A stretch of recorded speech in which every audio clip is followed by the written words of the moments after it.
Bernie is at it again, proposing awesome policies. Let's expand employee ownership. Bernie Sanders backs plan to give workers power over corporate decisions. We can move to an economy where workers feel that they're not just a cog in the machine, one where they have power over their jobs and can make decisions. So Bernie's proposal forces large companies to regularly, quote, regularly contribute a portion of their stocks to a fund controlled by employees, which would pay out a regular dividend to the workers. That's one of the policies. And he also wants to, quote, require corporations to let workers control a share of their board of directors.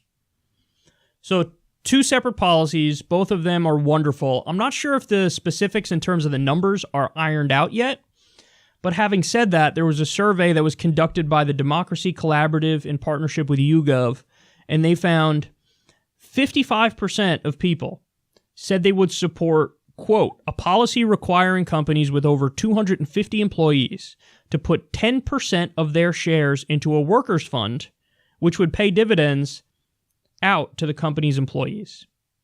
And I think it was about the same number that liked the idea of basically labor on the board of the companies, and people are comfortable with all the way up to 50%. So in other words, you have management. Now, Elizabeth Warren proposed a policy that was like 40% of the boards at respective companies have to be labor. But according to polling, Americans are comfortable with up to 50% of the boards of companies being labor and mandating that by law. So do I think that these are good policies? Not only do I think they're good policies, I think they would have some of the strongest impact on the way the economy functions and who benefits. So I think this is like brilliant. I think it's brilliant. And these are real fundamental systemic reforms that get to the heart of a lot of what the problem is in our economy. And just to be clear, I don't want to throw the dirty words out here, but call it what it is. We're starting now. This is stuff that we're actually getting to democratic socialism, and not even just social democracy. We're talking democratic socialism. Like, you're flirting with the post-capitalist philosophy. Obviously, you're not fully there because it's not, it's not like the workers at these companies flat out take it over and management is gone and it's all workers making the decision. No, it's more of a split. It's more of, okay, you're going to have to give a certain percentage in shares to your employees and pay them dividends. You're going to have to allow at least 40% of them on the boards to make decisions. So you're not fully there in like a post-capitalist sort of way, but you're getting there. Like, you're flirting with it. You're adopting a lot of the slightly post-capitalist ideas that are implemented in other social democracies. And as I've stated before, I would generally describe myself as just relatively social democratic. So my politics internationally are fairly moderate. However, having said that, there are a few elements of post-capitalist philosophy that I totally agree with, and this is it right here. This kind of stuff right here. Mandating a certain percentage of the board have to be workers, that the decisions are made to benefit everybody at the company and not just the top of the company, management and ownership. I mean, this is the sort of stuff that I think is really important structural reform, but it's also simple, really easy to digest. This is what Richard Wolff talks about. And Richard Wolff, if I'm not mistaken, he calls himself a Marxian economist, which is, somewhat Marxist in his philosophy, of course. But like, this is the stuff that is not, you're not lost in the world of theory. You're not lost in the world of, well, if we do this, then this and this will probably happen, and boom, utopia. No, that's not what we're talking about here. We're talking about solid, concrete, democratic socialist policy that gives workers more of a say and would benefit regular people overwhelmingly. And to prove that point, it's really interesting how a lot of the media frame this stuff. Because I'm telling you what it really is. You're flirting with some post-capitalist elements here, right? most of the media is actually describing this as Bernie Sanders proposing proposing more moderate policies like this. You're calling this moderate? So note how ridiculous they are. They call an idea like single-payer universal health care, Medicare for all, they call that a socialist idea. They call that a far-left idea. That's really just a standard social democratic idea. And then they call the thing that's actually, you're actually getting a hell of a lot closer to post-capitalist with ideas like this, that they're like, oh, that's moderate. Now, why? What's their thinking? I think, I'm just guessing here, but I think that their thinking is, well, what do you mean? You're talking about giving average working Americans a little bit more of a say.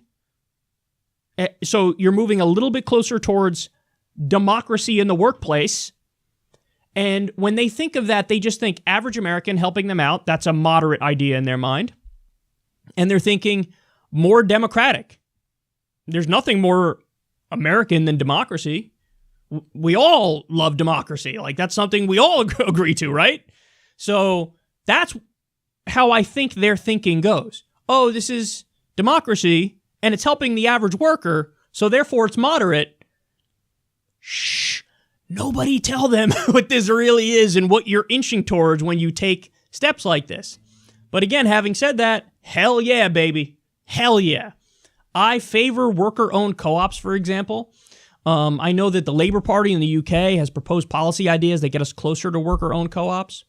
I think they proposed an awesome idea, and Richard Wolff had spoke about this too, where he said, if a company is going to outsource jobs, they're not allowed to do that. The law makes it so they're not allowed to do that before having a vote at the company as to whether or not they want to make it a worker-owned co-op, basically. I could be botching that policy, but I'm pretty sure they tied outsourcing into, no, if you're not allowed to do that before you do this step, and the step is, first we're going to decide collectively what we want to do. So I love this stuff. This is the specific kind of leftism that doesn't scare most people, I think. Because there are some, not to get too wonky on everybody, but there's statist versions of leftism and there's anti-statist versions of leftism. And when we talk about this kind of a policy, we're talking about a more anti-state version of leftism where you just basically take the workplace and make it more democratic. And in the process of doing that, you don't even realize it, but boom, you're implementing massively leftist policies and even flirting with post-capitalist philosophies. And again, it would really, really, really help people. So I love it. Let's keep going, baby. Let's keep going. Isn't it amazing when, and you got to be fair to Tulsi Gabbard, Bernie Sanders, even Elizabeth Warren. I know a lot of people have, their doubts about her, myself included, specifically on foreign policy. But even Elizabeth Warren on issues of Wall Street and on issues of taxation, I mean, these good candidates are really just hitting us heavy here with like good policy after good policy after good policy, all policies that would help average people. So you have to say, and you have to present this to the right and say, hey man, listen, you guys determine who you want to vote for, who you want to support, but this isn't even close in terms of who's really presenting good ideas. You want to talk about the old school battle of ideas? Well, we're having it, dog. I don't know what you're doing. You might be over there talking about some fucking censorship on college campus. Got it. Simple. We're past it. We're really talking about serious policy issues here. So if you want to get involved in stuff that really helps shape the future and helps determine who does well in this country, well then come join us and have this conversation because it's really interesting and it's really entertaining and it's really important and it's really substantive.